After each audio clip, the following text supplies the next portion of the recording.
السلام علیکم، آپ دیکھ رہے ہیں ABN نیوز اور میں ہوں لقمان علی۔ ہیڈ لائنز آپ جان چکے ہیں، بلٹن کا آغاز کریں گے۔ آغاز میں بڑی خبر آپ کو دیں، پاکستان کی کامیاب سفارتکاری، ایران سمیت خطے میں جنگ کے منڈلاتے سائے ایک بار پھر ڈل گئے۔ وزیراعظم اور فیلڈ مارشل کی کوششوں سے امریکہ ایران سیز فائر میں مزید توسیع۔ ٹرمپ نے اسلام آباد مذاکرات کے لیے نئی تاریخ بھی دے دی، کہتے ہیں ایران کے ساتھ مذاکرات کے دوسرے دور کے لیے اچھی خبر ہے، 36 سے 72 گھنٹوں کے اندر مذاکرات میں بڑی پیش رفت ہو سکتی ہے۔ مذاکرات کا دوسرا دور جمعہ کو ہو سکتا ہے۔ ڈونلڈ ٹرمپ نے کہا کہ میں نے اپنی فوج کو ہدایت دی ہے کہ ناکہ بندی جاری رکھے، فوج کو ہر ممکن صورتحال سے نمٹنے کی بھی ہدایت کی ہے۔ جنگ بندی کو اس وقت تک بڑھا رہے ہیں جب تک ایران تجاویز پیش نہیں کر دیتا۔ امریکی صدر ڈونلڈ ٹرمپ نے فیلڈ مارشل عاصم منیر اور وزیر اعظم شہباز شریف کی درخواست پر جنگ بندی میں توسیع کا اعلان، جبکہ آپ نے ہرمز کی ناکہ بندی برقرار رکھنے کا حکم دیا ہے۔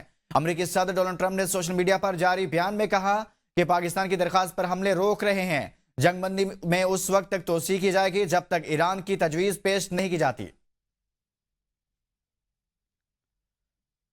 سیز فائر میں توسیع کی درخواست منظور کرنے پر وزیر اعظم کا صدر ٹرمپ سے اظہار تشکر۔ جنگ بندی میں توسیع سفارتی کوششوں کو آگے بڑھانے کے لیے اہم قدم قرار دے دیا۔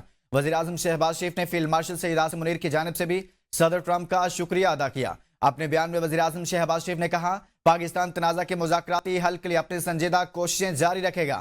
امید ہے دونوں فریق جنگ بندی کا احترام جاری رکھیں گے۔ اسلام آباد میں مذاکرات کے دوسرے دور میں جامع امن معاہدے کی توقع ہے۔ وزیر اعظم کی مستقل اور پائیدار امن کے لیے مذاکراتی عمل جاری رکھنے کی اپیل۔ خطے میں امن کے قیام کے لیے پاکستان کی سفارتی کوششیں جاری رکھنے کے عزم کا اظہار۔ اسلام آباد مذاکرات میں خطے کی میں کشیدگی کے مستقل خاتمے کے لیے اہم پیش رفت قرار۔ ہارنے والا شرائط طے نہیں کر سکتا، ایران نے ٹرمپ کے جنگ بندی میں توسیع کے اعلان کو وقت حاصل کرنے کی چال قرار دے دیا۔ اسپیکر ایرانی پارلیمنٹ باقر کالیباف نے کہا، امریکہ وقت حاصل کرنا چاہتا ہے تاکہ اچانک حملہ کر سکے۔ ٹرمپ کی جنگ بندی میں توسیع کی کوئی اہمیت نہیں، ہارنے والا فریق شرائط کا حکم نہیں دے سکتا۔ ناکہ بندی کا تسلسل بمباری سے مختلف نہیں، ناکہ بندی کا جواب فوجی کارروائی سے دیا جائے گا۔ ایران ضروری اقدامات جاری رکھے ہوئے ہے، ہم 100% تیار ہیں، ہماری انگلیاں ٹریگر پر ہیں، پہلے سے طے شدہ اہداف پر بھرپور اور فیصلہ کن حملے کی تیاری مکمل ہے، اور اس بار دشمن کو پہلے سے بھی زیادہ سخت سبق سکھایا جائے گا۔ وزیر اعظم و وزیر خارجہ سینیٹر اسحاق ڈار سے برطانوی ہائی کمشنر جین میریٹ کی ملاقات میں خطے کی بدلتی ہوئی صورتحال اور جاری سفارتی پیش رفت پر تبادلہ خیال ہوا۔ اسحاق ڈار کا تنازعات کے پرامن حل کے لیے مکالمے اور سفارتکاری کی اہمیت پر زور۔ اسحاق ڈار نے کہا کہ پاکستان خطے میں مذاکرات اور سفارتی روابط کے فروغ کے لیے متحرک کردار ادا کر رہا ہے۔ برطانوی ہائی کمشنر کا امریکہ اور ایران کو مذاکرات کی میز پر لانے میں پاکستان کے کردار کس رہا۔ برطانیہ کے خطے میں امن و استحکام کے لیے پاکستان کی سفارتی کوششوں کی حمایت کا اظہار۔ نائب وزیر اعظم و وزیر خارجہ اسحاق ڈار اور ترکیہ کے وزیر خارجہ حکان فیدان کا ٹیلی فونک رابطہ، دونوں رہنماؤں کے درمیان خطے کی تازہ ترین صورتحال پر تبادلہ خیال کیا گیا۔ گفتگو کے دوران فریقین نے علاقائی پیش رفت کا جائزہ لیا اور باہمی دلچسپی کے امور پر بھی بات چیت کی۔ دونوں رہنماؤں نے اس بات پر اتفاق کیا کہ تنازعات کے پرامن حل کے لیے مذاکرات اور سفارتکاری نہایت اہم ہے، اور اس سلسلہ میں مشترکہ کوششوں کو جاری رکھنے کے عزم کا اعادہ کیا۔ وزیر اعظم محمد شہباز شریف کی زیر صدارت انسداد پولیو پر جائزہ اجلاس۔ وزیر اعظم نے شرکاء سے گفتگو کرتے ہوئے کہا، ملک سے پولیو کے موذی مرض کے مکمل خاتمے کے لیے پرعزم ہے۔ وزیر اعظم نے پولیو کے خلاف جنگ میں انسداد پولیو ٹیم کی بھرپور کوششوں کی تعریف کی۔ اجلاس کو انسداد پولیو اقدامات پر بریفنگ دی گئی۔ اجلاس کو بتایا گیا، سال 2026 میں اب تک پاکستان میں پولیو کا صرف ایک کیس ضلع سجاول سے رپورٹ ہوا ہے۔ 2024 میں پولیو کے 74 کیسز اور 2025 میں 31 کیسز رپورٹ ہوئے۔ وزیر توانائی سردار اویس لغاری نے ڈسکوز کا چھوٹے پاور پروڈیوسر سے میرٹ آرڈرز کے برعکس بجلی خریداری کا سخت نوٹس لے لیا۔ ڈسکوز کو فوری نیپرا کے قوانین کے تحت تمام بجلی خریدنے اور معاملات کی انکوائری کا حکم دیا۔ وفاقی وزیر نے تمام بجلی تقسیم کار کمپنیوں کو فوری آئسمو کے ساتھ میرٹ آرڈر پر عمل درآمد کرنے کا حکم دیا۔ اویس لغاری نے کہا کہ کم سے کم قیمت کے پاور پلانٹس پہلے چلانے پر حال میں عمل کیا جائے۔ کسی بھی بجلی تقسیم کار کمپنی کو اصول کی خلاف ورزی نہیں کرنے دی جائے گی۔ پاور ڈویژن نے میرٹ آرڈر کے بغیر کسی بھی پاور پلانٹ کو چلانے پر پابندی عائد کر دی۔ کسی بھی چھوٹے پاور پلانٹ سے بجلی صرف موجودہ میرٹ آرڈر پر پورا اترنے کے بعد ہی لی جائے گی۔ پشاور کرکٹ اسٹیڈیم میں خیبر پختونخوا اسمبلی اجلاس تیز آندھی کی نظر ہو گیا۔ وزیر اعلیٰ خیبر پختونخوا سہیل افریدی کے خطاب کے دوران تیز آندھی کی وجہ سے مائک بند ہو گیا۔ کرکٹ اسٹیڈیم میں نصب اسکرین گرنے سے اسمبلی سارجنٹ زخمی۔ تیز آندھی کی وجہ سے